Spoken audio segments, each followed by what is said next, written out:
Good morning everyone. Welcome to Concept Wala. In this video session we are going to talk about MHC molecules. So MHC is nothing but glycoproteins present on the cell surface. Almost every nucleated cell has MHC class 1 molecule present on their surface. But the most important part is not every nucleated cell has similar level of MHC1 expression. So lymphocytes has highest level of MHC1 expression. In contrast, some other cells like fibroblast, muscle cells, liver hepatocyte cells and some neural cells has lowest to undetectable levels of MHC1 expression. On the other hand, the expression of MHC2 is very much restricted to antigen presenting cells, that is macrophages, dendritic cells and B cells. Okay, so every higher vertebrates has MHC1 molecule present on their cell surface. Like for human, the MHC molecule is known as HLA complex, that is human leukocyte antigen, and it is encoded by chromosome number 6. In case of mice, the MHC is known as H2 complex and encoded by chromosome number 17. So what is the function of this MHC1 and MHC2 molecule? Now see, the major function of these two molecules is quite similar. Okay, so the major function is to discriminate between the self and non-self. And MHC1 and MHC2, both these molecules also present antigen to T cell receptor. Now you guys know that B cell receptor can recognize antigen by themselves. But when we talk about T cell receptor, this T cell receptor cannot recognize antigen by themselves. The T cell receptor will only recognize the pieces of antigen if those pieces of antigens are positioned on the surface of some other cells. So here comes the MHC. So these MHCs basically hold that antigen on their peptide binding groove and then it will present the antigen to T cell receptor. Now the T cell receptor will be able to recognize the antigen and it will proceed with whatever immune response is necessary for that particular antigen. Now there comes another question, that why the name histocompatibility complex arrives. Now see, the pioneer work of Benasharov, Doucet and Snell helped to characterize the function that is controlled by MHC molecule. Okay, it was basically about organ transplant fate and the immune responses to antigen. So they noticed that during the tissue graft or organ transplant, all the molecules and receptors and MHCs present on the cell surface of donor and recipient should match. Otherwise the graft or the transplant will be rejected. The recipient's body will treat the donated organ as foreign or non-self and it will show immune response against that organ. Now the only time the graft or the transplant will be accepted if the MHCs and the receptor present on the cell surface of donor and recipient matches. You guys can also see from the name that the histocompatibility, this is the first part histo. This is basically a Greek word and this means the tissue. So you can say that the major function of MHC is to maintain tissue compatibility. Okay, so let's just talk about the basic structure of MHC1 and MHC2 and then we will proceed with the antigen processing part. Okay, so now see, this is the basic structure of MHC1 molecule. Now MHC1 molecule is made up of 148 kilodalton alpha chain and a 12 kilodalton beta 2 microglobulin molecule.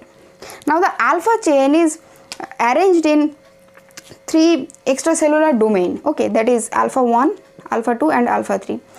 Each of them is almost 90 amino acid long. The alpha chain also makes a transmembrane domain which is 25 amino acid long and a cytosolic anchor region which is 30 amino acid long. Now this 25 amino acids, these are basically hydrophobic amino acid. Fine. Now you guys can see that beta 2 microglobulin molecule has no transmembrane segment. It associates with the alpha chain by a non-covalent bond. Now the alpha 1 and alpha 2 domain makes the peptide binding cleft. So the peptide binding cleft or peptide binding groove is nothing but a platform.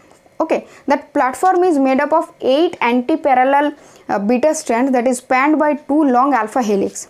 So the structure basically looks like, so let's see. I assume this is the beta strands, okay, and this is your alpha helix. Fine. So the floor of the cleft is made up of beta strands and the wall of the cleft is made up of alpha helix. Now this cleft is deep enough to bind with peptides of 8 to 10 amino acid. Okay, so the MHC1 basically present or bind with antigen that is derived from cytosol, like cytosolic viral proteins. Now MHC1 will bind with those cytosolic viral proteins and it will present those antigen to CD8 plus T cell. After recognizing the antigen, CD8 plus T cell will kill the cell that present those antigens. Okay, now here is some amazing fact about MHC1 molecule, that alpha 3 domain of MHC1 molecule is very much conserved among all the MHC1 classes, and it has region that interacts with the CD8 cell surface molecule of cytotoxic T cell. Now the alpha chain is encoded by MHC gene itself, but when we talk about beta 2 microglobulin molecule, that beta 2 microglobulin molecule is not encoded by the MHC gene. In case of human, the beta 2 microglobulin molecule is encoded by chromosome number 15. Okay, so this was everything about MHC molecule, and there is nothing left. Now let's just talk about MHC2. Now see, this is the basic structure of MHC2 molecule. Now MHC2 molecule is made up of 133 kilodalton alpha chain and a 28 kilodalton beta chain. The peptide binding cleft is made up of alpha 1 and beta 1, and it quite looks like that of MHC1, but the major difference is the peptide binding cleft is made up of two different chains, that is alpha and beta. Now this peptide binding cleft is large enough to bind with the peptides, that is 13 to 18 amino acid long. Now MHC2 specifically binds with extracellular antigens like extracellular bacteria or fungi. Okay, so after binding with such antigens, the MHC2 molecule will present those antigen to T helper cell. Now T helper cell or CD4 plus T cell will recognize those pieces of antigen or antigenic peptide and it will be activated. Okay, after those activation, the T helper cell will stimulate the immunity cells that is very much directed towards destroying all the pathogen that bears the similar structure of that antigen pieces. Okay,